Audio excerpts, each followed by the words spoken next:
All right, Target really disappoints after Walmart beat. 30 minutes until the start of cash trading, but it doesn't look good in the pre-market. I'm Matt Miller. I'm Sonali Basak. And I'm Katie Greifeld. Bloomberg Open Interest starts right now.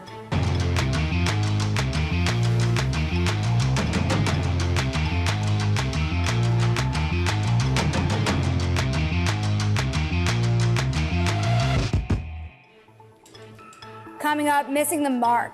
Target tanks after cutting his profit outlook, reporting that flat sales is partly due to a buildup in inventory. Flat is a positive way to look at it. The bar is set high for NVIDIA. Will the world's most valuable company deliver or disappoint? Those results hit the tape after the closing bell at 4:20. Plus, the search ramps up and narrows down. President-elect Donald Trump holds a fresh round of meetings with contenders for Treasury Secretary. All that and more coming up. But let's take a look at these markets. Like Matt said, it's pretty quiet, not great news. Of course, we did manage to finish positive and then some yesterday after a really ugly session in the pre-market. Currently, the S&P 500 up about 0.1% pre-market. Same thing, too, if you take a look at your big tech indexes. Of course, all of this could change when we get NVIDIA results later in the day, so a wait-and-see kind of moment. You take a look at the bond market right now. That haven bid that we saw materialize yesterday has dissolved a bit now. You can see 10-year Treasury yields higher by about 3 basis points. Matt Miller, we are back above 440. Yeah, the haven bid completely evaporated. It's hard to price the war jitters yesterday, outweighed by the single stock stories. Take a look at this chart. Dan Curtis put this together for us. In the blue is the S&P. As it tracks higher, you would expect an appetite for hedges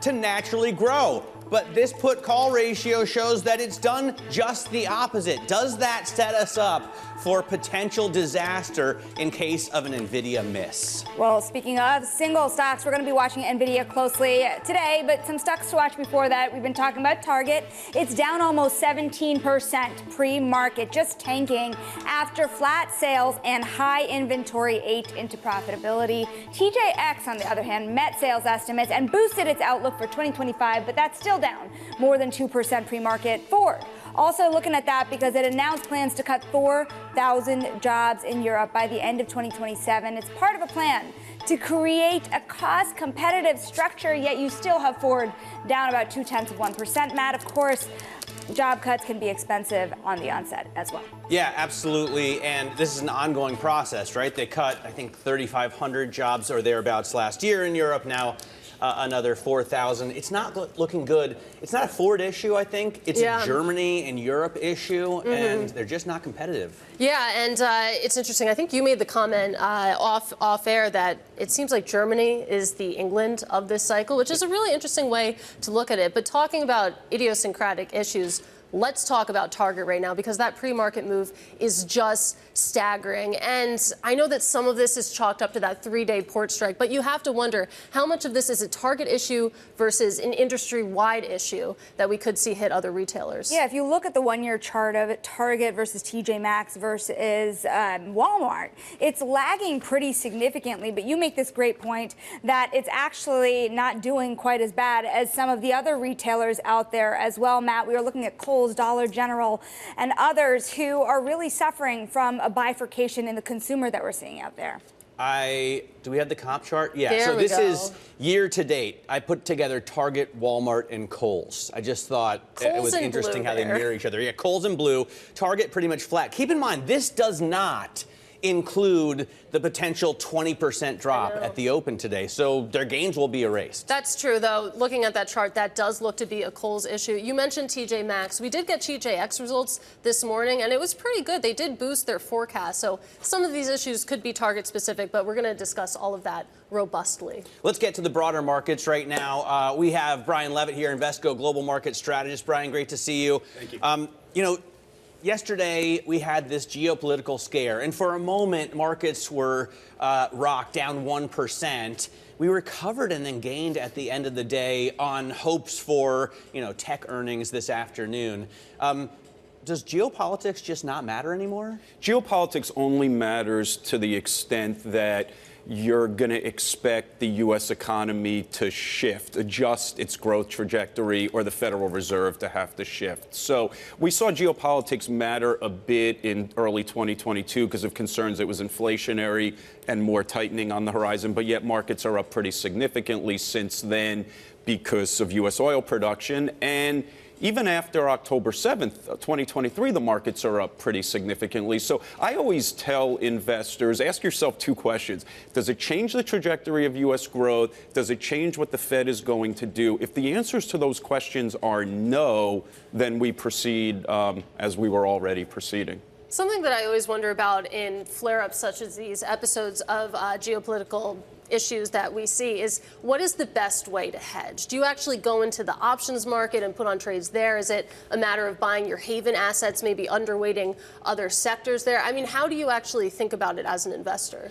Yeah, I mean, look, the first thing you've got to do is set a base case. So investors have goals, right? And it's hard to reach your goals if you're going to react to every geopolitical event that happens. Now, you know, Russia talking about nuclear conflict, that's a little different than what we're usually focusing on. I would consider that an extreme tail risk, really, really far out tail risk, hopefully.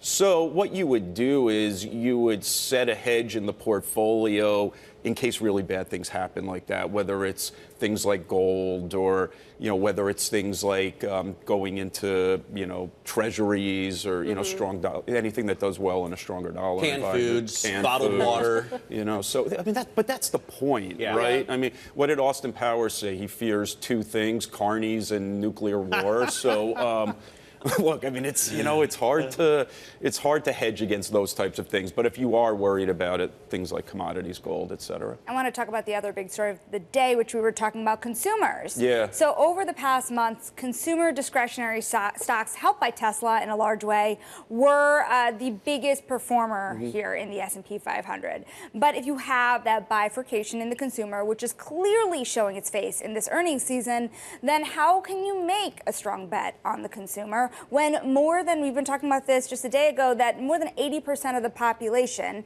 is making less than $100,000 a year? Yeah, you make a great point. And I would say that one of the interesting things about the so-called Trump trade that emerged initially was this hope that the U.S. is going to move to a higher nominal level of growth and sustain it.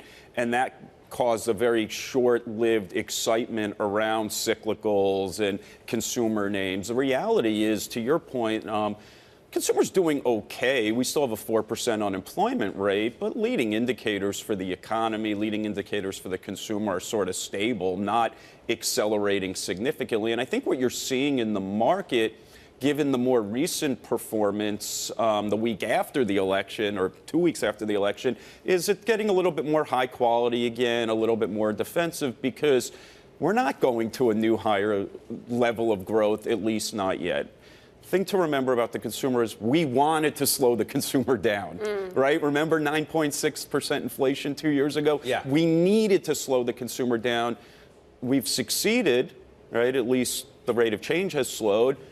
2.5% inflation, 4% unemployment rate. It's not a bad picture, but it's not outsized growth. It's not outsized nominal growth that some may be hoping for. Well, and I mean, maybe we got carried away by the whole red wave thing, right? Because now I think a more sober view has come into the picture. There are thin majorities in the House, in the Senate. We're not going to see, you know, the day that Trump comes into office, corporate taxes cut to zero, right? It's going to take a while for these policies, both the good and the bad, to be put in place. So what is your expectation for the next Trump administration in terms of, you know, your portfolio? Yeah, I mean, I always go back to following the things that I can interpret, which are leading indicators, Fed policy. Because when you think about the Trump agenda, you try and interpret it. It's a little bit of a Rorschach test. And people remember those ink blots where, you know, Matt, you might say it's a sailboat, I say it's a butterfly. And what I mean by that is some will look at it and lean into tax cuts, deregulation. Others will look at it and say, well, there's a lot of uncertainty around trade and industrial policy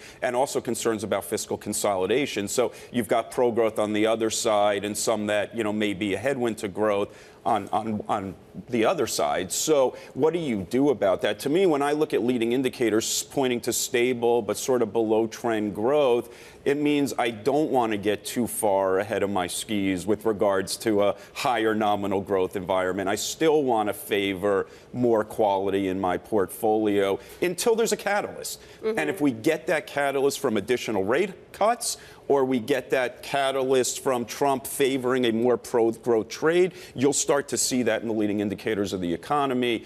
Cyclicals, small caps will start to perform better. All right, so we talked Target, we talked tariffs, taxes, et cetera. Let's talk about tech earnings. We got NVIDIA after the bell. I thought this was such an interesting stat. We're priced for an 8% swing in either direction. You take a look at what Bank of America is saying. They say that this report carries more risk for the S&P 500 than the next Fed meeting and the next inflation report. You think about NVIDIA's importance to the Magnificent Seven and the tech sector overall. Does that sound right? Is it that important? Maybe for a few days. And we've seen that each time NVIDIA has reported earnings. There's been a reaction. And then people take a step back and say, let's think about this over more than just a couple of day period or even over more than just a quarter period. We know NVIDIA is well positioned in a structural trend that is taking place. We know that they spend heavily, they invest heavily, as they should be doing. And we know that the next generation is coming. And so, this is a timing issue. To what extent are the costs hitting before some of the orders are hitting? I would take a step back, take a deep breath as an investor, look at NVIDIA over a more intermediate term time period, regardless of what they tell us today. And from a market perspective, just go back to the core of we're in an easing cycle. Inflation's way behind us. Usually that's a good backdrop for markets over the subsequent years. All right. Brian, that feels like a good place to leave it. NVIDIA coming at 420 after the bell today. I'll be watching closely. Yeah, of course. Brian Levitt, of course, over at Invesco.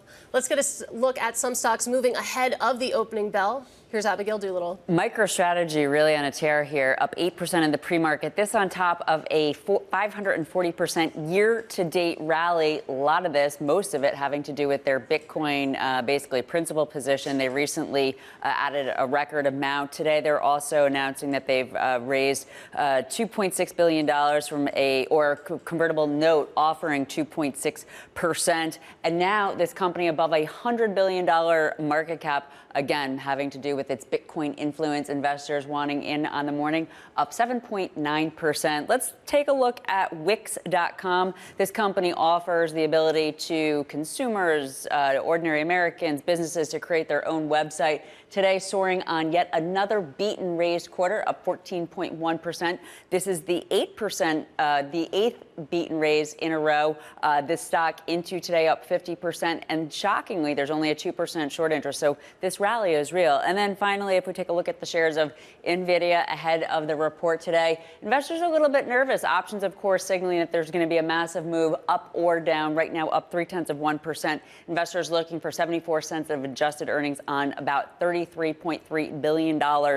Something to keep in mind, while growth is huge, both top and bottom line above 80%, the quarter before, this quarter, the third quarter on a year-over-year basis, Sonali, it had been closer to 122 and 165%. So growth moving in the right direction. Will they put up another big beat and raise? We'll know after the bell. And we're just a little over $1 away from the all-time high for NVIDIA shares ahead of those earnings. Abigail, we thank you so much for looking under the hood for us. And coming up next, President-elect Trump is holding meetings today as he zeroes in on his Treasury Secretary pick.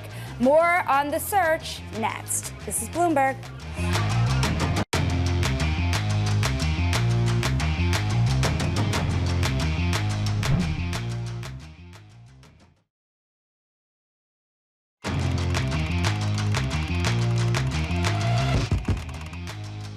Let's get now to high interest and look at what's making headlines around the world. Russia said it is prepared to discuss a potential ceasefire in Ukraine with President-elect Donald Trump. The comments from Russian President Vladimir Putin's spokesman have been met with some skepticism from Western officials. The U.S. and several European nations closed embassies in Kiev today in anticipation of a large-scale air attack.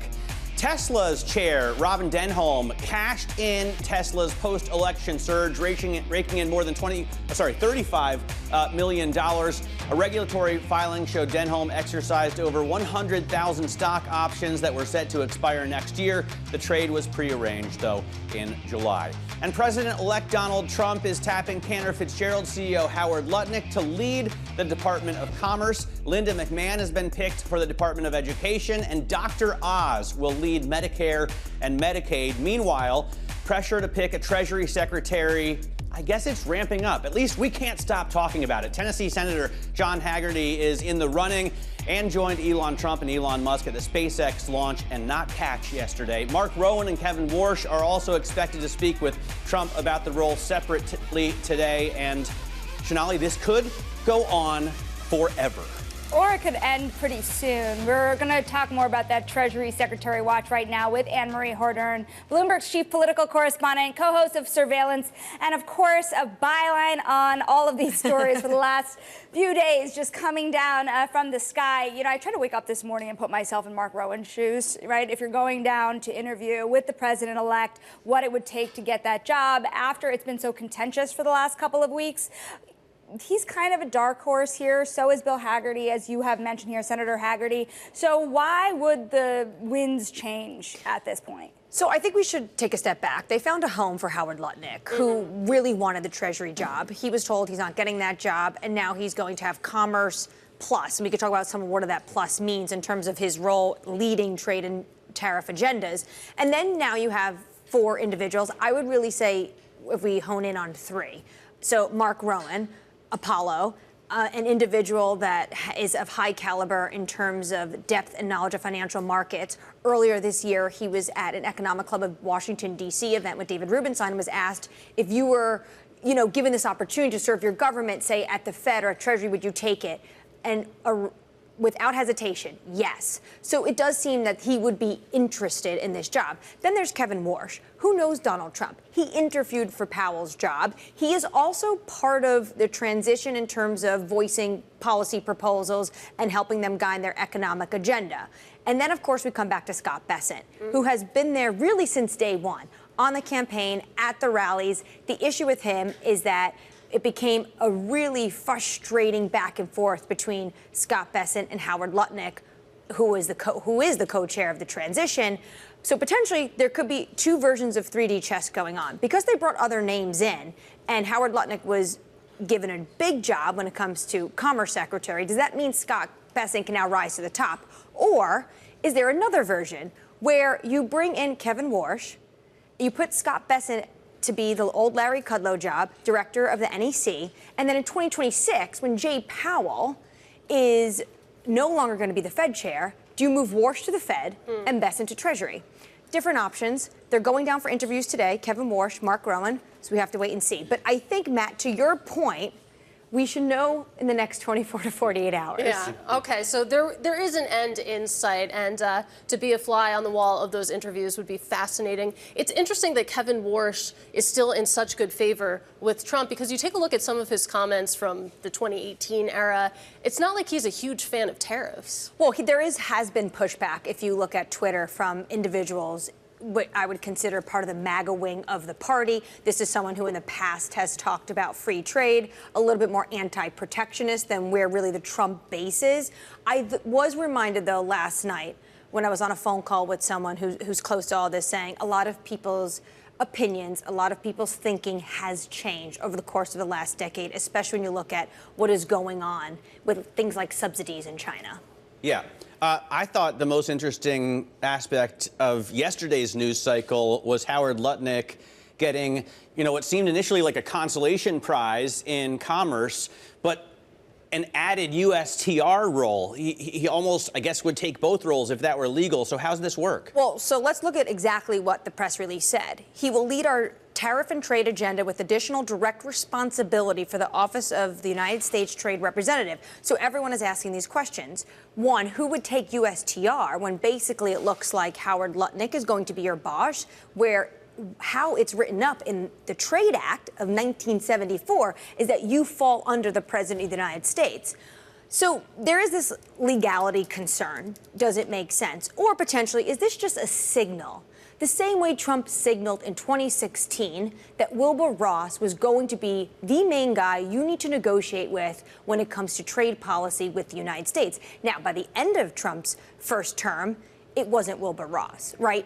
The control, the power ended up with Robert Lighthizer. And Ambassador Lighthizer, to this day, we're still asking these questions, where is he going to end up? Because this is someone who really has been behind a lot of the thinking on how to enact trade policy and is still very close to the president. I know we have to go, but it is interesting that you bring up consolation prize, because that was my thought too. But then you think about the current Commerce Secretary, Gina Raimondo. She's been hugely influential in the CHIPS Act, for example. This is a big job, even without, the tariffs overlay there. Of course. I mean, they're all, cabinet positions for the United States president. It's pretty. And commerce has deal. become even more of a national security job. Look at all the export controls that we have right now on semiconductors going to China. It is a huge job, not it's just big, part of the but 232 it's not tariffs. The Treasury Secretary. Not Treasury, that's a JP Morgan style title. All right, Anne-Marie, thank you very much. We're going to, hopefully get this tomorrow, so we'll see you again. Also tomorrow, Trump's former top economic advisor, Gary Cohn, joins Anne-Marie and John and Lisa for an exclusive interview on Bloomberg Surveillance at 8 a.m. Eastern. You don't want to miss that. This is Bloomberg.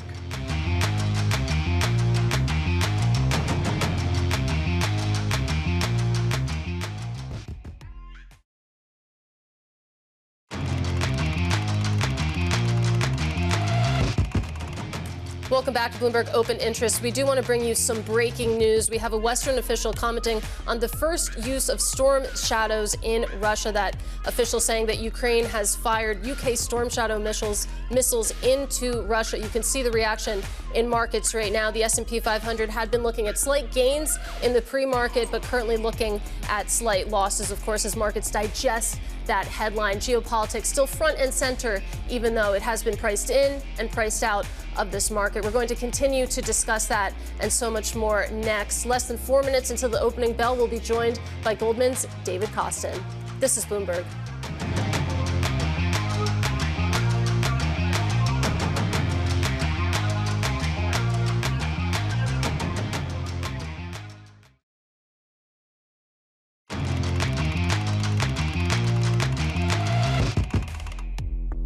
Moments away from the start of trading on this fateful day for markets. Welcome to Bloomberg Open Interest. I'm Matt Miller. You can see futures are off a little, but we did climb and close higher yesterday with Nvidia and tech powering that rally. Today is the day of truth. Nvidia comes out with earnings not until 4:20, so not until the market is closed.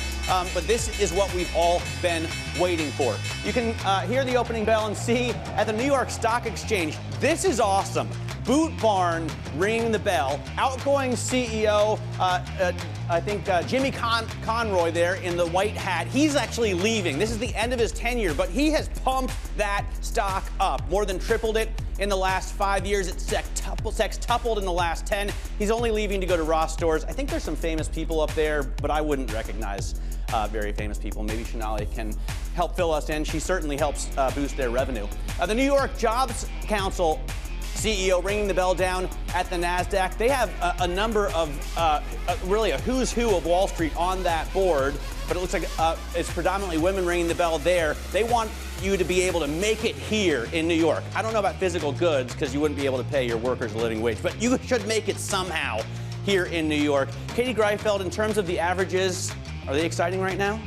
They're not. One quick comment. I do love the white cowboy hat of honor for the outgoing CEO. It's a really nice touch. It'll be interesting to see the new CEO take over and try to continue that legacy. But you take a look at markets right now on the index level. We do have some geopolitical jitters working their way into the stock market, but just as yesterday, of course, we're seeing that already bounce back a little bit on the S&P. You can go ahead and call that unchanged in the first minute and a half of trading. You take a look at the NASDAQ 100, a more defined move for the big tech index, currently down about 0.2%. But Matt, like you said, the moment of truth is this afternoon. Everything that happens before we get those NVIDIA earnings kind of doesn't matter. Then you take a look at small caps, an interesting move there as well. That was your outperformer yesterday. Today, though, also down about 0.2%. Meanwhile, all the action at the single stock level, because you take a look at Target plunging. That's after it cut its outlook due to flat sales and high inventory. And of course, stockpiled products ahead of that 3-day U.S. port strike last month. Shares currently down about 19%. Just a brutal reaction there. Meanwhile, on the other end of the coin, you take a look at TJ Maxx. Sales met estimates in the third quarter, also boosted its outlook for 2025. This shares, though, trying to decide what to do. Going to go ahead and call that unchanged as well, Sonali. And over here, Katie, Comcast been fluctuating, actually. It was green, now it's a lot lower, a little lower. It's about 0.3% lower. In fact, it announced plans to spin off cable TV channels, including MSNBC, CNBC, and USA. Those networks produce about $7 billion in annual revenue. NBC and Peacock will remain under Comcast. A lot going on in the spin-off world, guys. Yeah, a lot to talk about there, although, I mean, maybe we won't really. NVIDIA reports after the bell with an options implied move of around 8% in either direction. Bank America, as Katie pointed out earlier, says today's earnings from NVIDIA could have a bigger impact on stocks than the next Fed meeting or inflation data. We want to take a closer look with Bloomberg Technology co-host Caroline Hyde. She joins us here on set. Caroline, wow. I mean, that is a comment out of Bank America. NVIDIA matters more than the Fed for this market. Barclays said it yesterday, Yeah. just to give them their credit too, saying it was bigger than the Fed, it's bigger than the rest of the entire year in terms of other earnings. Why? Because that 8% move in either direction is $300 billion in market capitalization. That's bigger than all but 25 of any of the S&P 500 members in terms of market capitalization. This is why it matters so much. And also because we're so used to them beating. Yeah. What more can Jensen Huang, over the last 5 earnings he's beat, and not always do the earnings rise. We want to hear not just how well the third quarter's gone, how well the fourth quarter's going to go, because the strategists and the analysts are not in line here. We've got a $37 billion revenue estimate for the fiscal fourth quarter looking forward. But the movements between that are about $7 billion from the top, from Loop Capital saying we're going to get up at a $42 billion revenue number. Others going, look, it's going to be as low as $36 billion. There is a whole lot of spread between the viewpoints in the market. I do love the meme that's developed that every NVIDIA earnings release is the most important thing that's ever happened. But to your point, Barclays and Bank of America saying that this is now a macro event. Let's talk about some of the details of what we're expecting to hear, especially when it comes to their latest chip lineup. We know that the Blackwell chip has suffered some manufacturing problems. What are we expecting to hear there? I think that's where the clarity needs to come. We know demand is insane. What about supply? Can they innovate and then get their suppliers to help build the correct amount and indeed stop them overheating? This whole Blackwell chip lineup, we've heard from the information saying yet once again, maybe they're having to just nuance some of the design quite late in the day. Look, NVIDIA's come out time and time again and said this is very normal. We're in contact with our key hyperscaler partners and this is likely to still come on tap. It's just the rate at which it does. Are we just going to have to back end it to the second half of next fiscal year? And ultimately, as Mandeep Singh at Bloomberg Intelligence and many would say, it doesn't matter unless there's key competitors out there. And for now, there isn't. So still, NVIDIA is going to take that market share, even if it takes a little bit longer to get those Blackwells. The key question is also whether people delay the Hopper buying, whether demand there sinks a little bit because they're anticipating the latest and greatest innovation. Just so everybody knows, the Hopper is what they called the previous chipsets, right? Exactly. And the new ones are called Blackwell. Named after famous scientists. The information, I mean, that's the greatest scoop they've ever broken. Now we all know what the information is. I've heard the name the information more times in the last 2 days than I've ever heard it before. I got to stick up for the information. They get some good scoops. Of course, this one was consequential. Caroline, it's great to see you. You have a busy day. Looking forward to your coverage throughout the day. That is Caroline Hyde. And don't miss Caroline's interview with Qualcomm President Cristiano Amon at 11 a.m. Eastern on Bloomberg Technology, plus special coverage of NVIDIA earnings with Dan Ives and Sylvia Jablonski at 4 p.m. Yeah, Dan will be bullish. Dan Ives has never met a stock that he doesn't like, but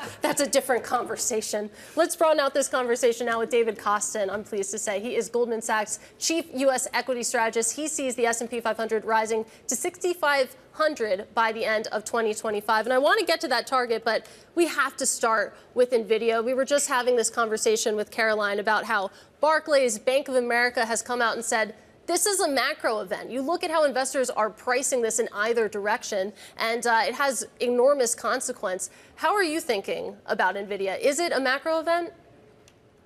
Well, I guess I'll think about it in a couple of ways. First of all, it's certainly a significant event, given it's the largest stock in the market at $3.6 trillion. And when we think about the investment decision that portfolio managers are making, the most consequential decision for the last several years has been how to position, how much of a portfolio to own and allocate to the Magnificent Seven, as we often refer to it. And NVIDIA is certainly one of those constituents. And I think the lesson for the last couple of years and looking into calendar 2025 is that the premium growth rate is likely to diminish. What do I mean by that? If you look at the earnings growth for this year, collectively, those 7 stocks, of which NVIDIA is one, are expected to have earnings growth of around 30%, a little more than 30%, compared with the other 493 companies with maybe 3%. But that gap is likely to narrow significantly this coming year to probably around 6 percentage points. And as a consequence, our expectation is that the premium returns that we've received, that investors have received over the last couple of years from these biggest stocks, is likely to narrow. Still outperform in next year, but by a much narrower amount. Last couple of years, you've been 63 percentage points outperformance in 2023. Year to date, it's been around 22 percentage points. Maybe it's closer to 7 percentage points next year. So we'll think about it as a broadening of the market, more probable than not, and I think that's one of the consequences. Doesn't mean that the companies aren't going to have great sales, great earnings. Right. It's rather the share prices likely to be more in line with the rest of the market. While I could appreciate, of course, David, that view on earnings, my question is more around what role the stock plays, what role these stocks play. If you have the Magnificent Seven and Tesla, in part trading on Elon Musk's closeness to the president-elect, if you have NVIDIA being almost like a haven in some regard, somewhere to hide because you believe in the AI story and maybe the consumer or other parts of that broadening story are weaker, what's the upside risk in your view here that the Magnificent Seven might still stand apart by a large margin from that widening trade? Well, first of all, our analysis would suggest that collectively these 7 companies trade roughly in line with fair value, as the same as the rest of the 493 companies. You think about that, each company individually, cross-sectionally, how does it compare with its projected or modeled valuation on margins, on sales, some of the fundamental metrics that one looks at in valuing a company would suggest collectively they're basically trading around fair value. That means that it's the relative earnings growth that's likely to drive the relative performance as you look into next year. That relative performance is likely to narrow. In that context, you're likely to get a narrowing of the outperformance. Still outperforming, but by a much smaller amount. That's the point that I was making earlier, that's something that portfolio managers need to think about because these companies are 30% of the overall index. So obviously very consequential. And when you look at the performance of mutual funds as an example, 75% of the mutual funds are lagging the benchmark being the S&P 500. The 25% that are doing better than the benchmark, outperforming, are basically an inline weighting in these biggest companies. The underperforming companies or mutual funds have been, less optimally positioned. They've got an underweighted position. And so we think about the best strategy is probably to be benchmark these companies, and the better investment alpha opportunities are at the mid-cap level. That's a long-term track record. Mid-cap stocks have tended to do better. They have similar growth rates, not to the biggest stocks, but to the broader market, and they trade at much lower valuations. They're in line with the long-term average. And so I think that is a way of thinking about relative performance. If the goal is to beat a benchmark, the goal is to outperform, well, this is an opportunity set to be broadening of the market for the reasons I mentioned, a narrowing gap in the earnings growth rate. David, I read The Art of the Deal back in the late 80s when I also had every single Prince album, including the singles and the EPs on vinyl, and wanted to be a fighter pilot training at Miramar. A lot has changed since then for me. Why are you recommending the book now? You're the second banker I've heard recommend it recently. Well, look, the lessons learned that at that time, the developer Donald Trump, in 1987, when he published that book, some of the characteristics, some of the observations he made about thinking about business, you can translate over to what does it suggest about the investment environment for calendar 2025, and the observation about Well, thinking big, well, with the idea of what's going to happen with these largest companies. And our observation is that it's going to be still outperforming, but by a narrower amount. Thinking about a portfolio strategy approach, which is when we think about M&A candidates. Think that observation about have lots of deals in the hopper as they are as investors thinking about the best way to play the idea of an increase in merger activity. Well, we have a basket of companies traded on Bloomberg, but basically the idea is what are the companies that are most probable to have a merger in the next year? Well, we're expecting a 25% increase in the number of M&A deals in the coming year. That's about 750 deals greater than $100 million in value. Well, those companies are likely to outperform. In the first Trump administration, this strategy outperformed pretty consistently over that 4-year period of time. When he was in the office, he had a somewhat less activist regulatory environment. And so that's something we're anticipating in the coming year, those stocks to outperform. The other way to think about it would be the idea of companies that are customers are small and medium-sized businesses. This is an important, observation because at the beginning of the first Trump term, you had a huge increase in small business optimism, skyrocketing. And our expectation is you're likely to see an increase in that as well. Well, that leads to more activity, more sales, et cetera. If you are a company, some large companies that are whose customers are in mid-cap or not mid-cap, mid-sized businesses. You can think of Yelp. You could think companies like that whose customers are in those areas. They're likely to benefit as well. So there's some strategies, the idea of a broadening of the market. You can think about the M&A strategy. You can think about companies in small, medium-sized customers. David, we have to leave it there. We thank you so much for, of course, joining us today on the heels of your most recent note, analyzing the art of the deal, but also looking to more upside next year, broadening the market. That is David Kostin of Goldman Sachs. Now, coming up, we're going to talk about Target missing the mark, reporting a disappointing profit outlook after port strikes caused the company to front-load inventory. The stock is still down bigly, as we like to say on this show. We're going to bring you details on that next. This is Bloomberg.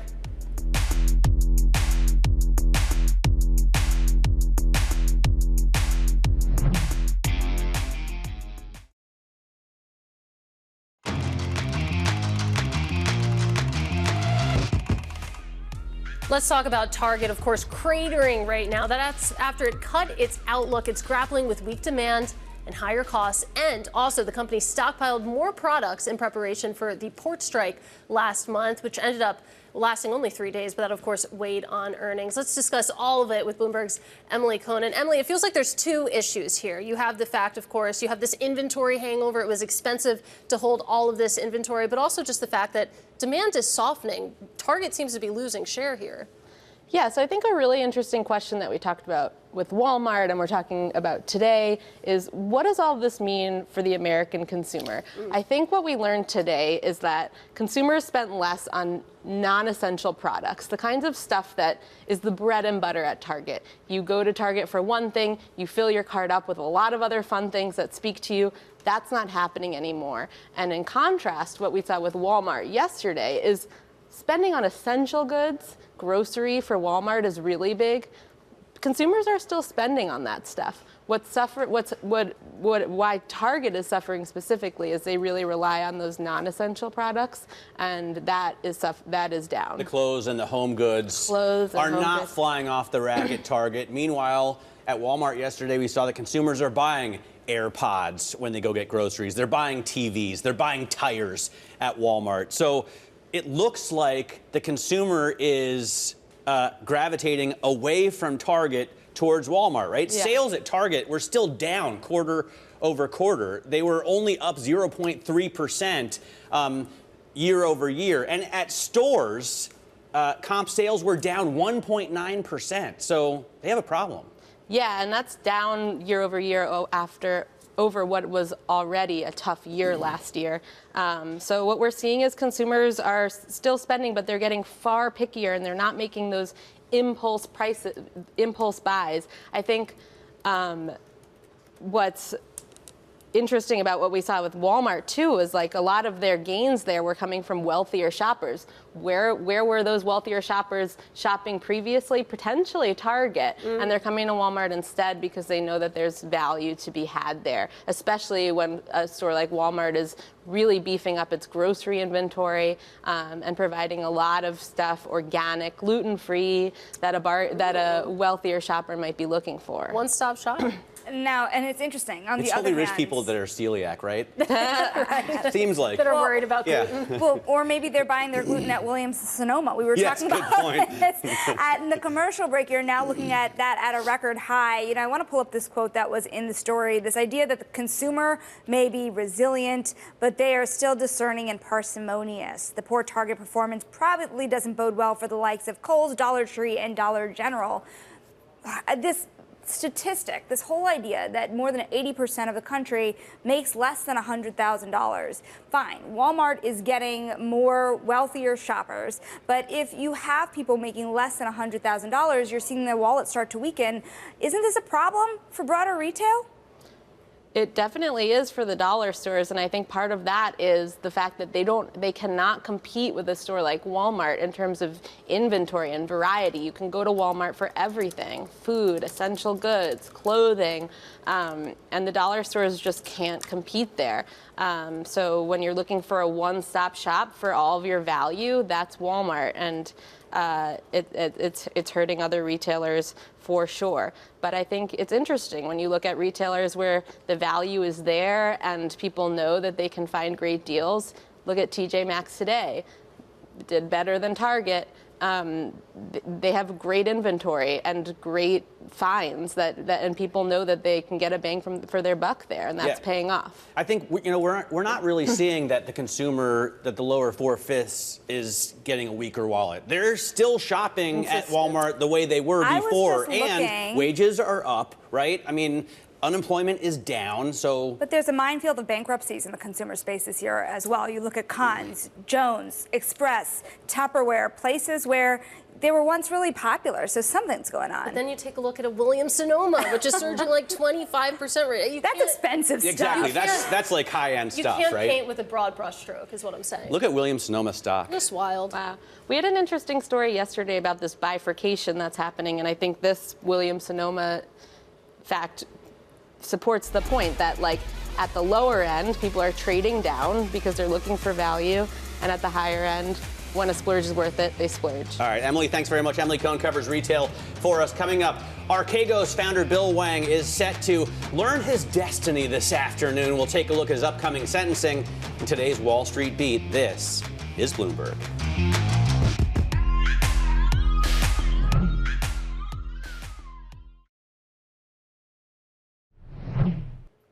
It's time now for the Wall Street Beat. Archegos founder Bill Hwang set to be sentenced in New York federal court today.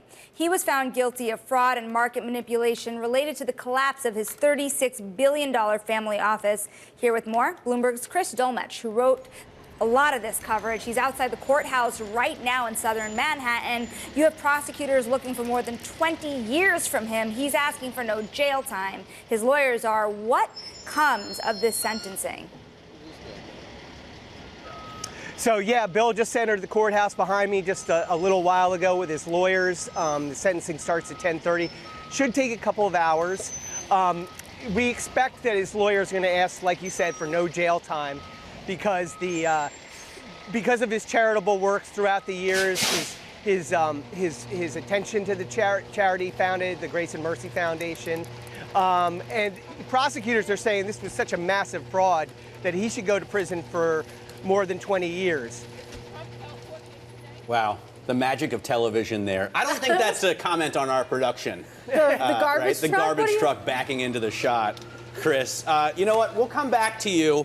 I know you're going to be always there. active here in Chinatown. I know you're going to be there throughout the day. Chris, thanks very much. Chris Dolmetsch there with really incredible coverage. I have to say, his coverage of this trial is the best coverage that and Ava I've read. Bennett Morrison and Sridhar Natarajan. They should make a movie. They probably will. It's probably in production. I'm surprised he didn't want to stay on the garbage truck shot. That was money. I mean, it looked like it was nicely painted. It was really a nice and clean, good piece of equipment. Coming up in the next hour, Lauren Goodwin will join us from New York Life. She'll explain why we don't need blowout earnings from NVIDIA for the equity rally to continue. Then Bob Sloan joins us from S3 to talk about short interest.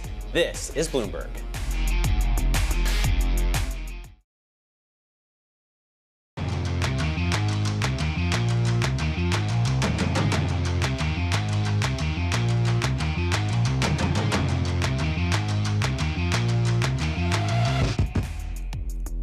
All right, 30 minutes into the trading day. Welcome to Bloomberg Open Interest. I'm Matt Miller. I'm Sonali Basak. And I'm Katie Greifeld. Coming up, the bar is set high for NVIDIA. Will the world's most valuable company deliver or disappoint? Those results hit the tape after the closing bell. And the CEO of Columbia Sportswear weighs in on the outlook for consumer spending as Target tanks on a big earnings miss. Plus, Bridgewater expands into ETFs. Details ahead on the hedge fund's all-weather strategy, now potentially in an ETF wrapper. Let's get a check on these markets right now. 30 minutes into the trading day, as Matt said, you can see losses accelerating right now. The S&P 500 down about 0.5%. NASDAQ 100 down even more. Your big tech index down about 0.7%. There seems to be maybe some worry working its way through the market right now. We did get some more geopolitical headlines at the top of the hour. You're not seeing that expressed in the bond market right now, though, because yields still higher on your 10-year Treasury yield to the tune of about 1 basis points, 2 basis points maybe. But you think about the stock market right now, this board could change entirely after we get those NVIDIA results, Matt. Yeah, absolutely. It does seem like a make or break moment for the market. Let's bring in Lauren Goodwin right now, New York Life Investments economist and chief market strategist. Lauren, great to have you here in the studio with us on this fateful day. How much does it matter? Oh, of course it matters a lot. NVIDIA has been about 20% of the uptick in the S&P 500 this year, a huge portion of the equity market rally. But I do think we have reasons to expect the rally to continue, not regardless of what happens with NVIDIA, but I am confident that with the lack of competition that this company has for what it's doing today, we're not likely to see that big threat come in for Q3, which is already passed. But when it comes to what tech is going to mean to the equity market rally ahead, a couple of things I think investors should keep in mind. First, the Trump trade-offs, the balance between less regulatory impulse and tariffs. You guys have talked about it a lot. I just think it's so important, that push and pull on the industry. And second, there's a really interesting dynamic that's, I think, will come more to bear in 2025, which is about energy efficiency. We all know AI is super power hungry, and chip makers have been keeping up with Moore's Law, but energy efficiency hasn't. And so we may start to see actually energy begin to constrain AI and the ability for these companies to keep doing new exciting stuff. Right, that's where I want to go. How much more juice is there still in this lemon? If you look at the 5-year chart of NVIDIA, you're up almost, if you thought the 200% this year was a lot, you're up 2,700%. I think that's nearly a gazillion percent. Right. You've got to put earnings along with it, because look, the PE chart that Dan Curtis put out yesterday shows the valuation gets frothy and then it drops. Every quarter it goes up and then back down because they're earning enough to match this stock run. Are there no constraints? There are constraints, we just aren't seeing them yet. I think as we look to the sort of expansion of AI, we have a good sense of what will happen. The trade is already broadening to benefit the infrastructure and the energy that's required to make this AI boom happen over the next maybe decade. And then only after that will we see the benefits or the winners and losers of the corporate space. Companies are still figuring out what AI means for their business processes, for productivity of their workforce, and consumers are still figuring out how that makes their lives better or more interesting or maybe less productive, depending on how you use these tools. But so we know how that trade is likely to broaden. It's just that it's probably still too early to expect that we'll see big losers in the chip space as such a foundational piece of this technology. Well, that's where I wanted to go, because you said, I mean, at this point, NVIDIA is the clear leader. There's companies trying to catch up with the lead that they have. AMD in particular is working hard on their chip competitors there. But As that plays out, as these companies try to catch up, do you just stay in the semiconductor space to watch that play out because you'll win either way? I think now is probably a decent time to start diversifying, but I want to be clear that that doesn't mean sell any and all NVIDIA exposure that you have. It means just acknowledge that probably some of the themes we were talking about 2-3 years ago related to stickier inflation, moderate, higher for longer type interest rates, that's an environment where growth equity, especially with the AI boom, can do fine, but we're probably going to see more balance between growth and value equity, a broadening of the AI play. That's a portfolio construction mandate for investors. You may have seen that chart that we briefly pulled up. We need to have Dan Curtis in the control room pull these things up when we're talking about them. If you see the PE line in white, you can see that NVIDIA was worth at one point 70 times earnings. Then it releases earnings, obviously, and that comes down.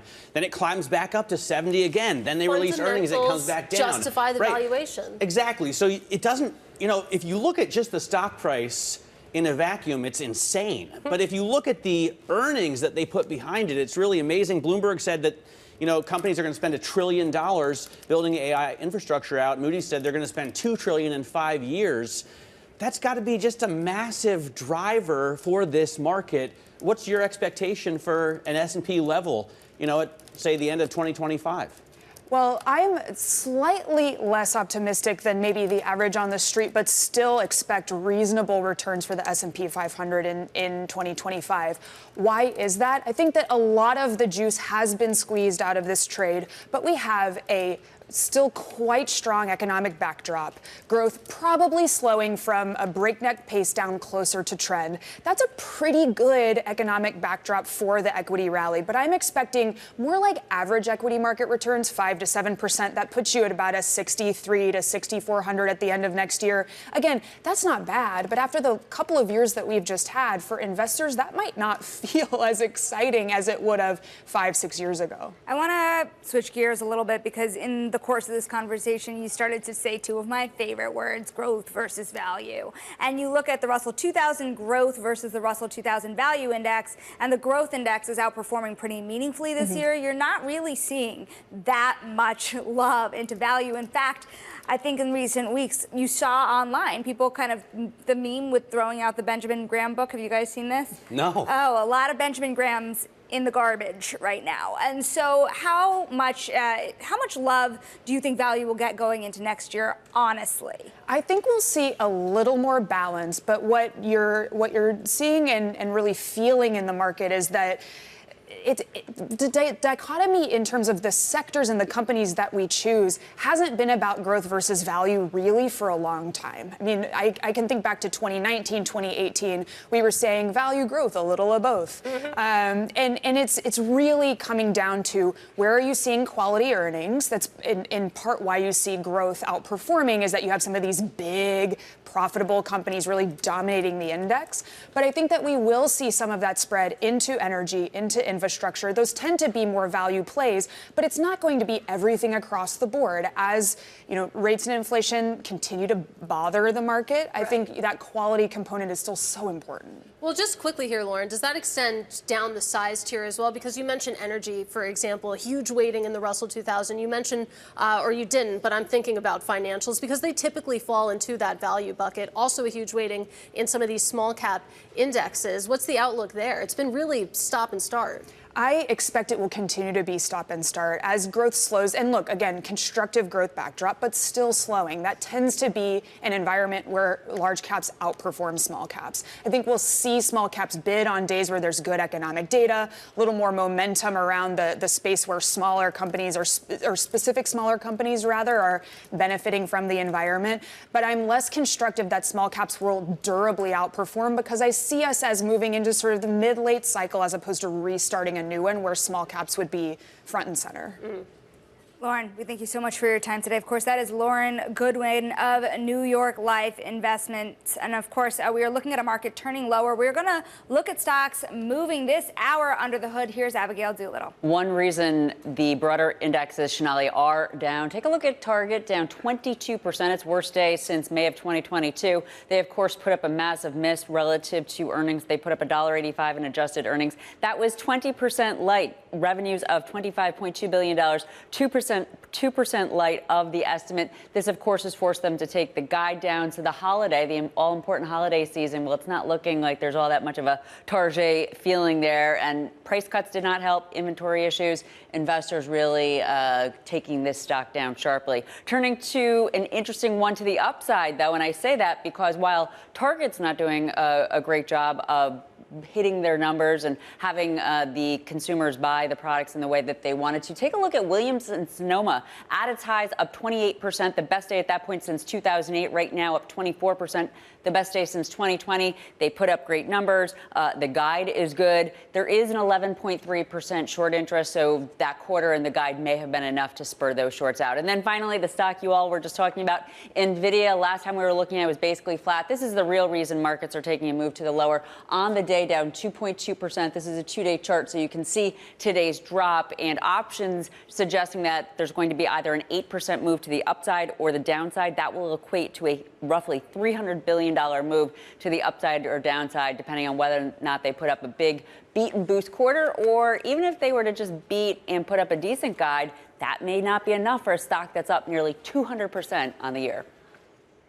All right. All right. Abigail, thanks very much. Abigail Doolittle there, looking at the moves. And Katie, you were going to I have a point. Yeah, yes. Let's talk about Nvidia. Go NVIDIA. ahead and make that. It's amazing to see this move in NVIDIA. We're all waiting for 4:20 p.m. today, but this is your biggest weight on the S&P 500 right now. When you think about just how big this company is, of course, Target is a huge move, but compared to NVIDIA and the size of that company, it's about NVIDIA at the index level. And it's interesting. I mean, you know, Target, of course, is based on the fundamentals. It's based on the earnings. But NVIDIA today is based on sentiment. There's a real risk-off mood undertaking markets right now. We were talking about the geopolitical conflict. Of course, yesterday morning, it was a big deal. The market shook it off. It's a big deal again. Right. But they have to beat on earnings expectations. That's for Sentiment sure. doesn't matter. They have got to beat in order to drive this stock higher. By the way, I got to see that value meme. Because I love it. Like value investing, small caps, European stocks, all in the garbage right now. Coming up, we're going to speak with Bob Sloan of S3 Partners about how he sees investors positioning ahead of NVIDIA's report. This is intelligence you don't want to miss. This is Bloomberg.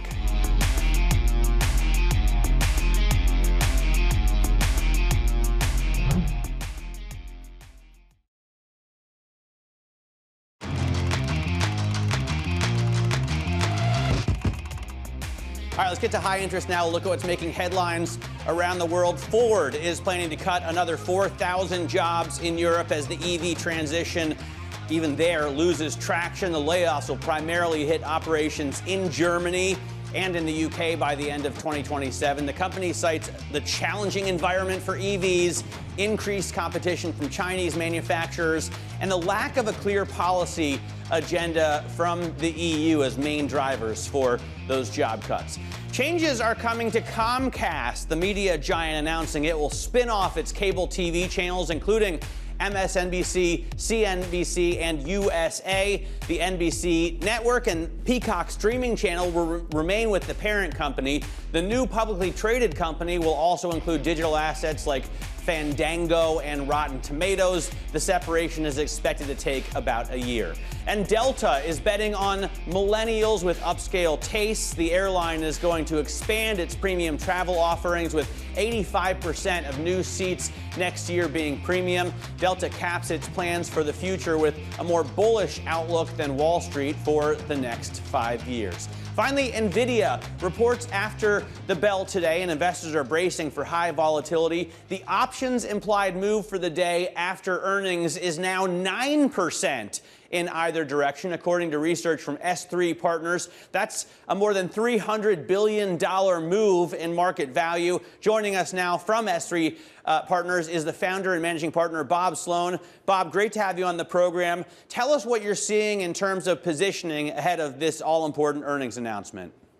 Sure. So last time we were on, we were talking about how much shorting was going into the run-up of the stock. And we said that there was very strong signaling coming out of the short interest data for a reversal. Turned out to be right.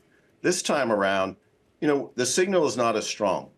The market's saying it has to move 9% either way. But, those stats don't incorporate short interest into the calculation of volatility. And our signal says it's pretty weak. We don't tell people what to buy or sell. We just say what the data says. So we say it's pretty weak, but people have been covering the stock and chasing momentum in the last week or so. That's really interesting that this time around, like you said, there's not as strong of a signal.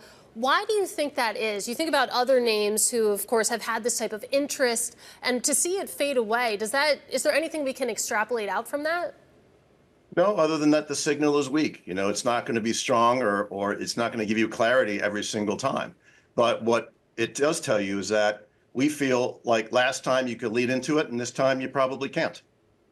One question I have is how much turnover there is in short interest right now, particularly when people are going after these giant names, NVIDIA being one, but Tesla being another. You saw shorts just lose a tremendous amount of money going into the U.S. election. Do people really want to go short again after that kind of a squeeze? Evidently so. The numbers don't lie. You have $35 billion in NVIDIA. Apple has risen to be, I think, almost the #1 short. It's gained quite a lot because of supply chain fears. But on a risk basis, Tesla's the most. So if you times the short interest by the amount of volatility on a risk basis, Tesla's the most risky. NVIDIA is the most populous. I want to shift a little bit from these Mag 7 big cap tech stocks to talk about something that is, more old economy and we think of as an American icon. Katie has been following I'm vibrating over the here. Boeing story so closely this year. I mean, we all have, really, right, Bob? You were just saying kind of the downfall for one of the members of this great duopoly in plane making. What do you see in terms of the short interest as Boeing falls apart? You all are saying what everybody's thinking, right? I mean, they have a product problem. The planes can't fly. They can't get people out of space. They have labor problems. Every single problem. You would figure shorts would be all over this stock, driving it down. In fact, it's not the case at all. If you look at the short interest of the stock, it's like 2.5% of the float. It's no more than any other Dow stock or big cap stock. So what's happening here is that you have long side players flipping this stock back and forth between one another at a lower price. So it's really a buyer strike and not anything to do with short interest or short sellers hating this particular stock. That's really interesting. And I mean, for a stock that's already down 44% year to date, maybe the shorts are like, how much more is really left in this trade? But I also want to get your thoughts and what you're seeing when it comes to tariffs. It's all we're talking about over here, and it's one of the first things we ask all these retail names when we have their executives on. What trends are you seeing emerge around the potential that we could get pretty hefty tariffs come 2025? Yeah, we just did a conference at Goldman Sachs about how to use short interest. We had 1,200 individuals show up, 685 firms show up. So it's obviously a very, very, very important number. What's happened is that you had a meme stock election. We've talked about meme stocks in this program many, many times. And you had a mass audience overwhelm and squeeze the financial elite. In the election, you had a mass audience squeeze the political elite. So how is that going to actually transpire and express itself in capital markets? It's through tariffs. And if you look at stocks like Starbucks and Lowe's, anything that is supply chain dependent, a lot of shorting going on. Things that are domestically made, short covering. So, I think that's how tariffs are playing out. Anything that is a globally dependent stock for its particular production, we've seen a very, very, very high uptick in short interest almost across every single sector. Bob, you're not just running S3. You have a long career on Wall Street. You're very well connected in this town. What do you expect from the next Trump administration? I mean, a lot of the movers and shakers are here in New York. We saw a great speech at the Economic Club, and you saw, his whole Wall Street panel there on the dais. What do you think we're really going to get in terms of tariffs? What do you think we're really going to get in terms of deregulation? Well, I think one thing is for sure. If you're a CEO of a company looking to grow your company, you can't buy back stocks right now, and it's really hard to do M&A. And it seems like that will be a key engine of growth going forward. So I would say quite bullish for the next 18 to 24 months. Bob, thank you so much for joining us today, of course, of S3 Partners, talking about all that short interest, surprisingly in NVIDIA ahead of earnings. But, of course, we are near all-time highs. Now, still ahead, 2 words, tropical Coke. We were talking about that this morning. Some of us think, yes, Coca-Cola. Some people think it tastes delicious. Some people have their skepticisms. That's coming up next. This is Bloomberg.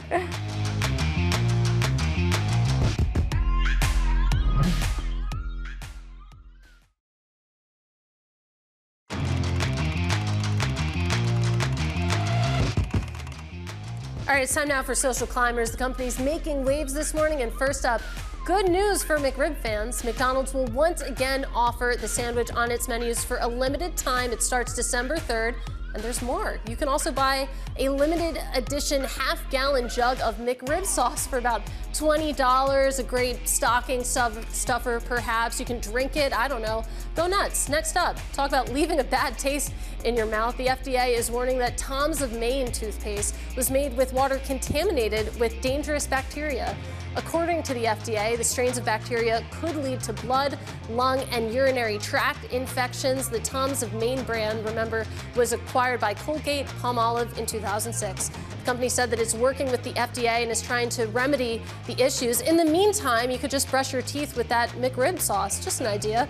And finally, let's talk about Coca-Cola. It's unveiling a limited line of tropical flavors just in time for the holidays. The offerings include Coca-Cola Tropical, Sprite Pineapple, and Sprite Cherry Pineapple Punch.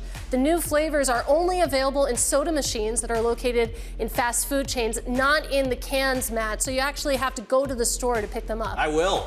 There's a Five Guys by me that has one of those machines where you can pick whatever flavor you want. I usually do like a cherry Dr. Pepper kind of thing. Mix them all together, perhaps? Yeah, the mixing it is really the move. The suicide. Honestly. That's called a suicide. Yeah, we need to get you some more water. Yeah, I mean, I haven't... Enough sugar for you, man. I haven't had a Coke in a long time, but I would definitely try...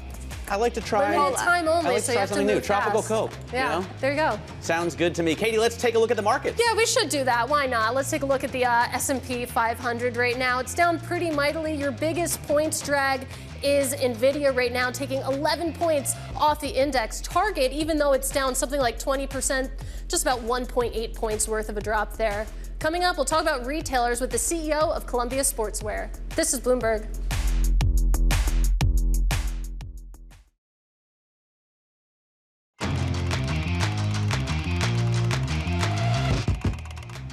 Well, one retailer, of course, we're keeping an eye on this morning is Target. Shares absolutely plunging after it cut its profit outlook thanks to flat sales and also an inventory buildup. Haven't thought about that for a while. Let's take a closer look at the retail landscape and broaden out a little bit. We're joined now by Tim Boyle. He is the CEO of Columbia Sportswear. Great to have you with us, Tim. And we were talking about this bifurcated consumer. It's really hard to paint the entire industry with one brush here because for every Target, of course, you're seeing a Walmart, you're seeing a Williams-Sonoma. When it comes to your business, Columbia Sportswear, what is the state of the consumer? Well, we have multiple consumers, obviously, in our companies. Almost 40% of our sales are outside the U.S. So we have a broad range of consumers. We have value products, and we also have very high-end professional grade products. I think the value consumer is a little bit more energetic during this holiday season.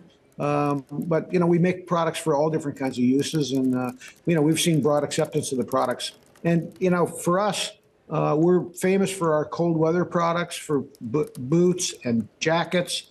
And so it's always better when the weather's appropriate, and it's been slightly warmer this year. I also have, this is just me personally, I buy more stuff like Columbia products at an actual brick and mortar store, at an REI, or, you know, at Ski and Tweed or whatever, rather than a backcountry, do you find that people who are buying gear specifically for sports prefer in-store shopping to online?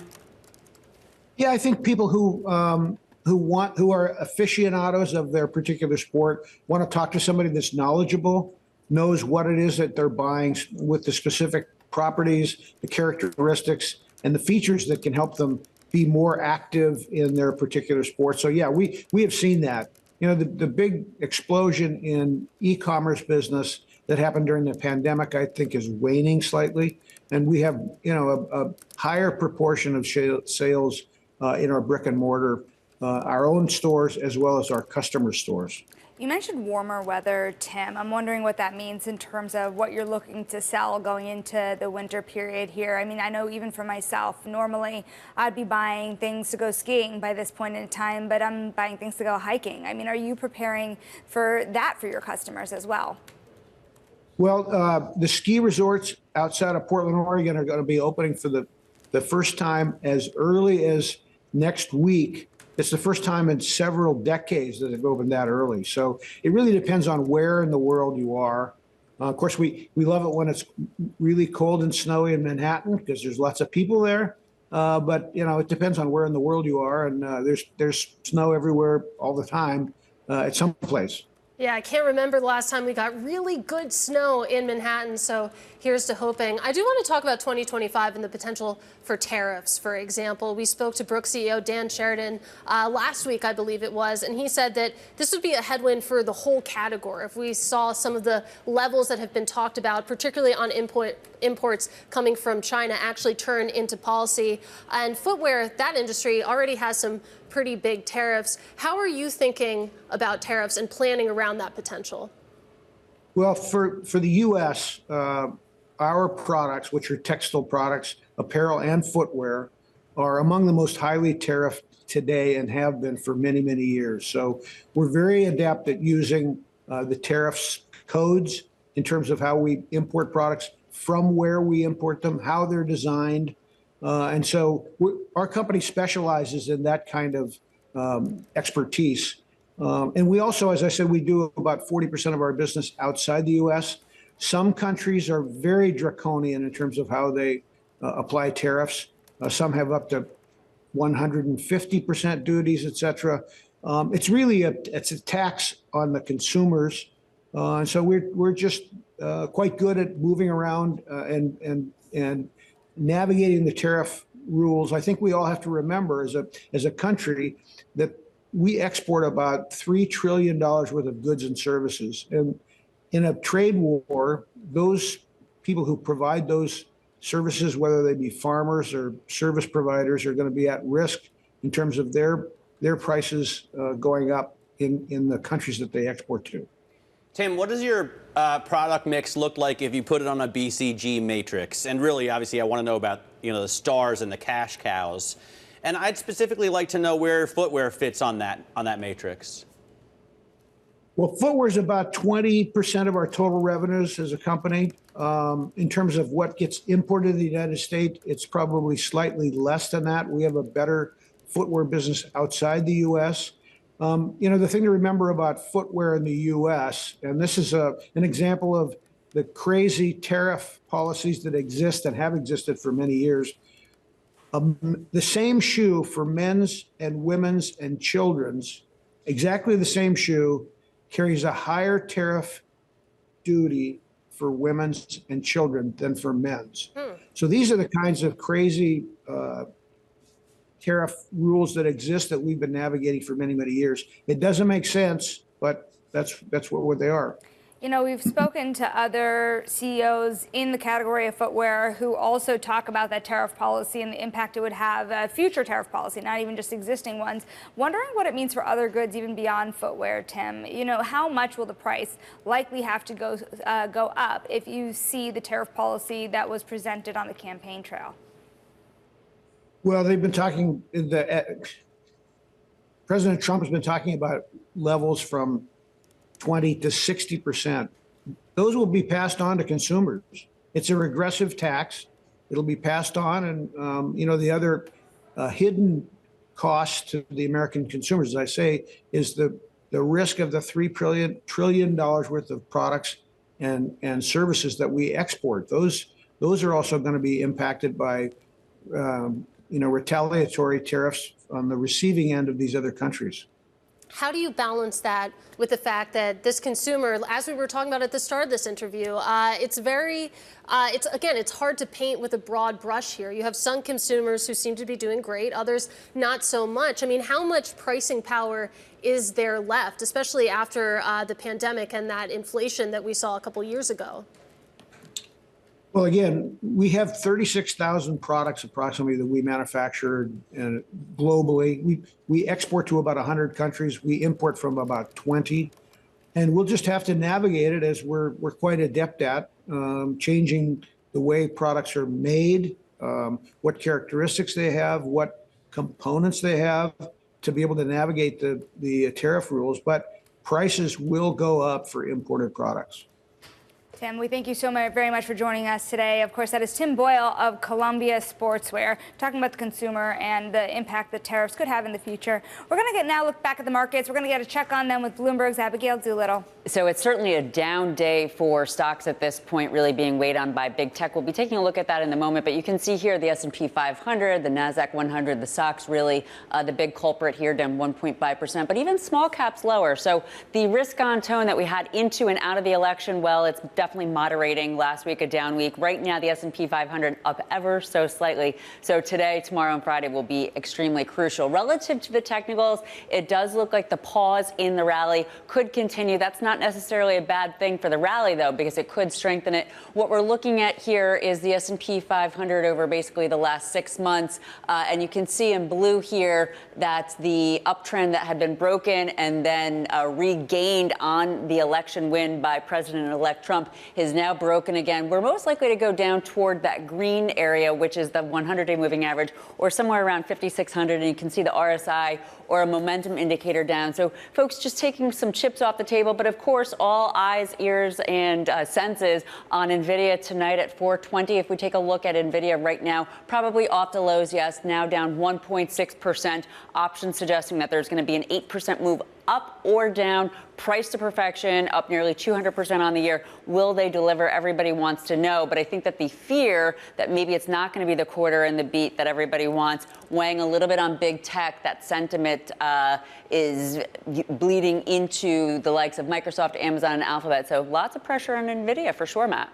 We will smell and feel the results, Abigail Doolittle, at 4:20 p.m. today. Abigail Doolittle there walking us through some of the movers, mostly to the downside today. This market is off right now. Coming up, Alaska Governor Mike Dunleavy discusses the state's sovereign wealth fund in today's Wall Street Week conversation. This is Bloomberg.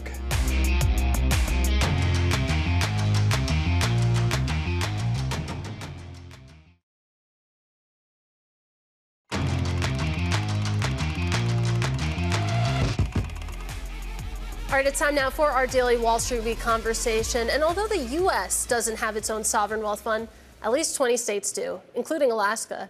David Weston spoke with Alaska Governor Mike Dunleavy about the fund's beginning and how it's managed today. Well, it's uniquely Alaskan, to be honest with you. It's a way for Alaskans to store their non-renewable resources, especially oil, mining, minerals, et cetera. And so in 1976, the state legislature sent to the people of Alaska a constitutional resolution to constitutionalize the concept of a permanent fund in our Constitution. And that was successful. The permanent fund was born in 76. 1980, the permanent fund dividend came into being. This is all as a result of oil that was discovered in Alaska, David, and some really, really smart people that had a lot of foresight. The fear was that we would spend all of our oil money and we wouldn't have anything for future generations. What the permanent fund does is it captures the royalties of oil and minerals and puts them into a constitutionally protected fund. That fund is called the corpus. It is invested into equities, private, public equities, real estate, et cetera. And the idea is to continually grow the fund so that over time, we'll have a fund that can help future generations of Alaskans. At the same time, paying out a dividend every year to current Alaskans. About 640,000 Alaskans will receive a dividend this coming year. How much of the fund is distributed each year? Well, we have a percent of market value, so we use 5%. And so the fund is really two funds. There's the corpus, which cannot be touched unless there's a constitutional change, and that has to be done by the people. And then there's an earnings reserve. The corpus has about $70 billion in it. The earnings reserve has almost $10 billion in it. It's the earnings reserve that can be touched by the legislature through legislative action. And so the POMV draw is really on the earnings reserve. And this year it's going to be about $3.7 billion of realized gains is what we refer to it as. And so that money will be used for government programs and the dividend itself. So who decides how to invest the fund? We have investment advisors. We have a board made up of Alaskans that sit on the permanent fund board. You also have professional staff that assist with that as well. And so using a lot of knowledge, research, et cetera, it's, again, the board is part of this. The professional staff and our trustees are part of this as well. Are there restrictions placed on what the fund can invest in, by category or by location? There's certainly a method by the investment. The prohibitions, I'm not 100% sure what prohibitions there are, but basically we invest outside the state of Alaska for the purpose of being somewhat counterintuitive to the rising and lowering price of oil. So what it does is it maintains a steady investment approach for a steady income stream is the idea. And that was David Weston speaking with Alaska Governor Mike Dunleavy. Sweet story. You know, I've always thought if my wife leaves me and I get fired, I'm moving to Alaska. That's where you're going? You get paid, yeah, you know, that's true. How soon are you going? I mean, I hope it doesn't happen. I hope it doesn't happen. Yeah, fingers crossed there. Actually, there's a great show about like living Alaska where people from, you know, the lower whatever part of the country move up to Alaska and they do get paid to do it and you can watch them house hunting. It's basically Alaska propaganda, but I really enjoy it. Anyway, you can catch Wall Street Week every Friday at 6 p.m. Eastern. This is Bloomberg.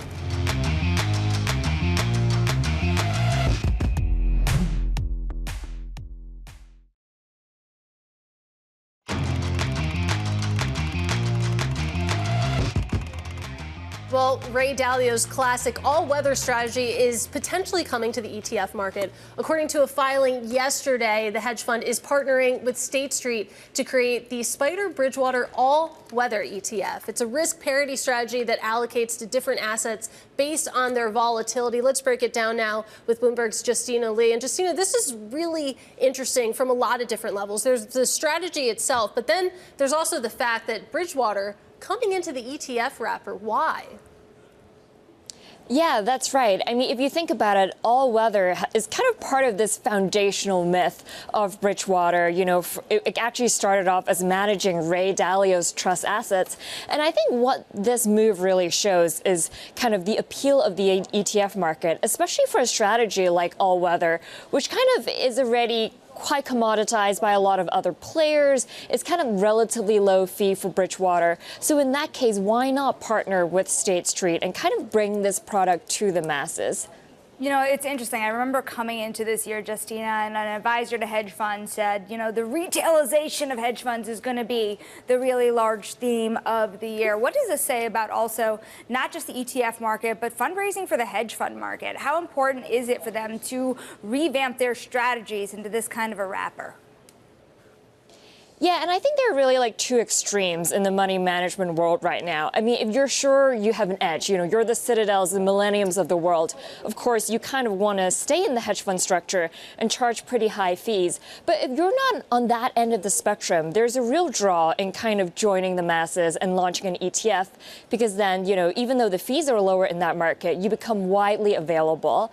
And kind of you become kind of more transparent, but that kind of has the prospect of building up kind of more volume in that business. And I think we're kind of really seeing people trying to like play that game as well, kind of in the alternatives asset world. I wonder, did you see Ken Griffin walking around, Justina? Because he, I guess, was around London the last couple of days. He spoke at Oxford, and we broke headlines yesterday that he said it's the end of an era for the multi-strat, explosion that he sort of personifies. Couldn't this be couldn't this boost another leg up for hedge fund performance as the retail crowd gets to have a piece of it without having to be sophisticated investors? Yeah, I think kind of for a lot of alternatives asset manager, the question here is, can your strategy fit inside an ETF wrapper? Because obviously if you do that, then it needs to be kind of fairly liquid, even though that might not be the case, I guess, now with some of the private credit ETFs coming up. But there are a lot of restraints there. But, I think that, if you kind of feel like you kind of want to play the volumes game, or maybe you kind of want to draw in more retail money that are attracted to the tax benefits of ETFs, then that is another avenue. But I think a lot of managers are kind of in this position now where they kind of have to choose which lane they want to go down.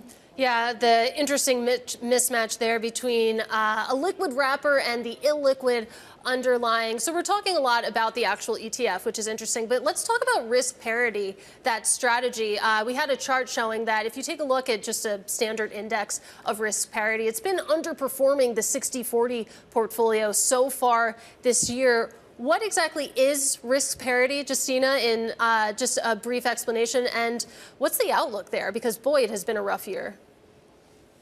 Yeah, I mean, I would try to make this kind of as simple and not boring as possible, but risk parity essentially is a way of allocating assets kind of based on the volatility. So typically you would have a bit more bonds, but you're leveraging up the bonds. So the idea is you kind of get kind of the better returns from the leverage, but also the fact that bonds are a bit, steadier. And the problem with kind of that approach is pretty simple, which is that in the past 10 years or even 15 years, it's been pretty easy to just hold the S&P 500, right? I mean, that has beat most of diversified approaches. And so if you're risk parity, where you're typically also holding commodities, you're also holding a bit more bonds, maybe even credit, I mean, that's just not going to beat a simple strategy of buying equities. And I think that's kind of been a problem with a lot of these more diversified approaches. And that's really kind of what's been plaguing risk parity.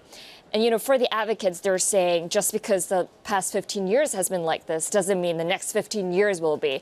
And so they're really making this pitch that at the end of the day, diversification is still the only free lunch on Wall Street. Yeah, and that pitch, it's getting more difficult, if you have a 15-year timeline. At some point, it'll get better, potentially. Justina Lee, thank you so much. And be sure to tune into ETF IQ every Monday at 12 p.m. Eastern. The S&P 500 up 25% year to date. I don't know how you beat that if that's your benchmark. But this is such an interesting pairing, you guys. Of course, State Street with Bridgewater. State Street has been aggressive with the partnerships lately with Galaxy, for example, but also with Apollo. Yeah, I mean, Yee-Sing Hung, the CEO, has captured the fascination of all of Wall Street, partly because she's partnering with so many companies and in these structures that are new.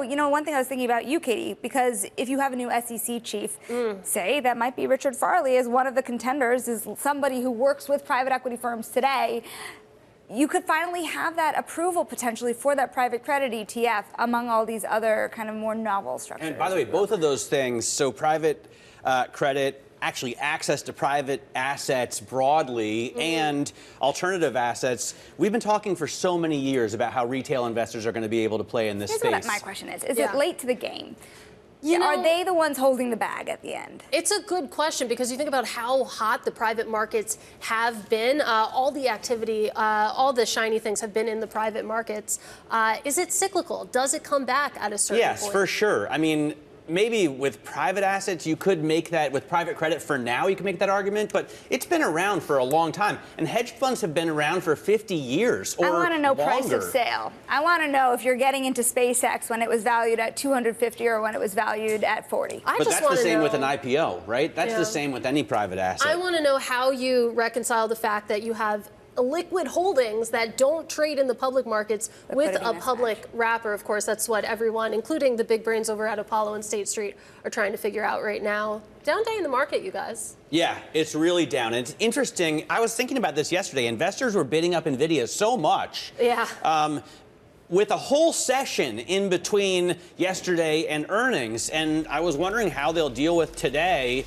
I guess sell on the rumor, buy on the news. Maybe it depends, obviously, how they deal when they come out with earnings. 420.